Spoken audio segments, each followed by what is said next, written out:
Russia has commenced training on Iranian drones as Moscow remains embattled in Ukraine, U.S. media outlet CNN reported, citing a U.S. official.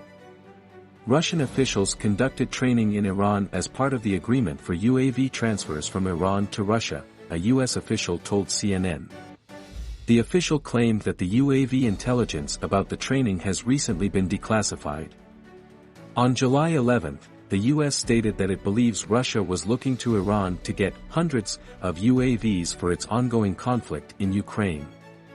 Even though it is unknown whether Iran has already provided any UAVs to Russia, however, U.S. National Security Advisor Jake Sullivan had earlier said that Tehran was planning to train Russian forces to operate Iranian UAVs.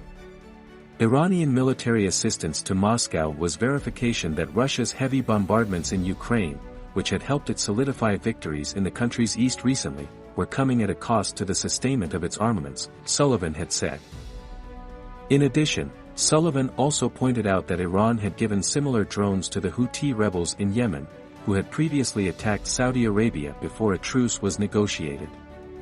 The bonhomie between Russia and Iran runs deep as they have been fighting together in Syria alongside Bashar al-Assad's regime.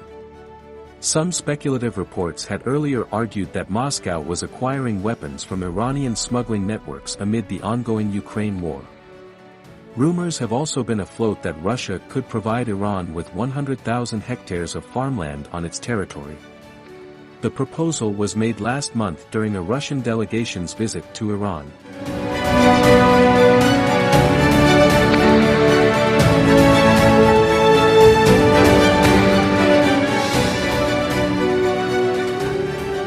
The Iran-Iraq War in the middle of the 1980s is where Iran's interest in drones and unmanned vehicles began.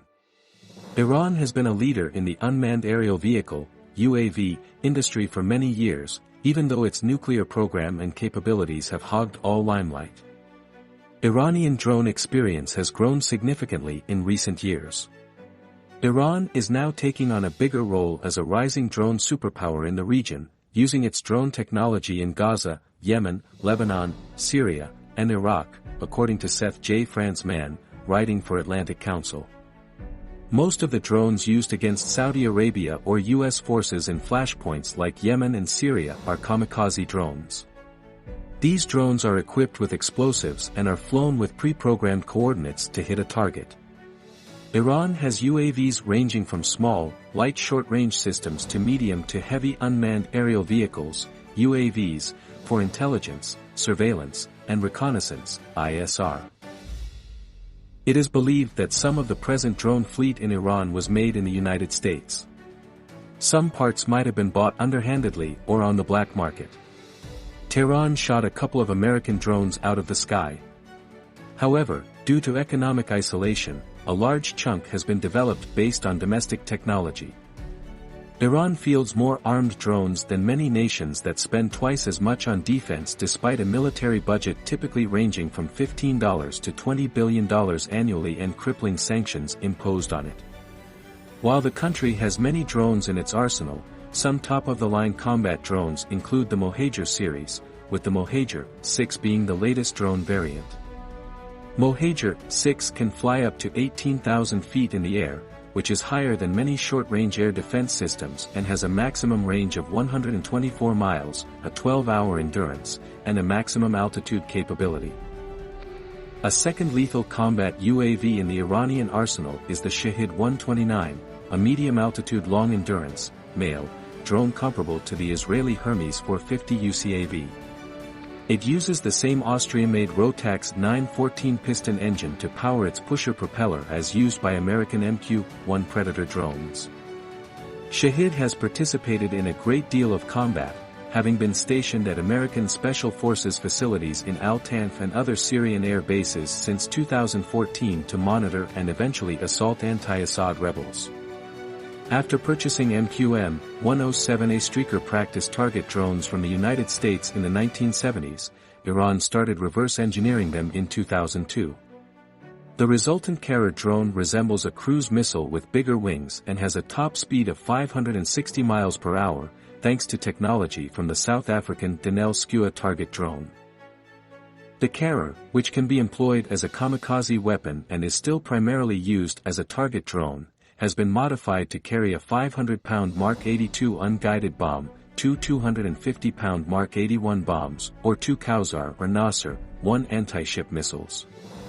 A carrier interceptor variant with short-range air-to-air missiles, such as an Iranian version of the American Sidewinder missile known as the Azarakh, has also been tested by Iran to destroy an airborne target.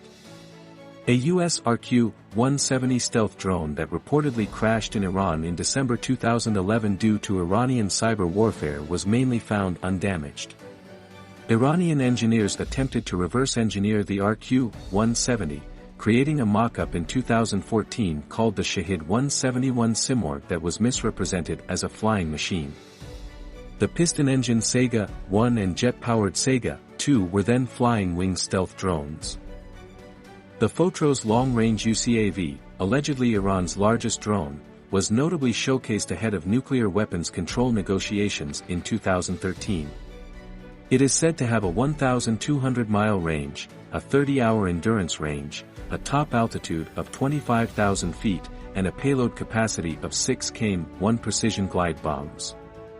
The Iranian Air Force showcased a new, longer-range male drone in February 2021 that, right down to the triple-tail fins, is remarkably similar to the American MQ-9 Reaper UCAV.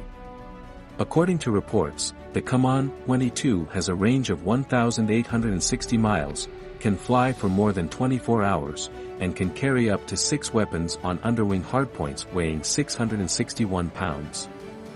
However, it was not revealed by the United States which of these advanced drones were being sent to Russia.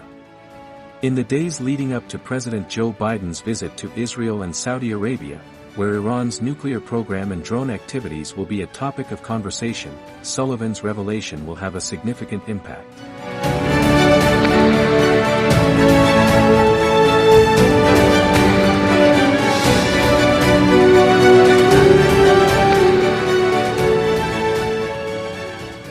On June 20, Israel's defense minister Benny Gantz stated that the United States is leading a regional air defense coalition against Iran. The alliance has already prevented certain Iranian strike attempts, as previously reported by the Eurasian Times. Iran is seen as Israel's primary foe and is believed to be supporting anti-Israel proxies around the region and advancing a purported nuclear program to Tel Aviv's detriment.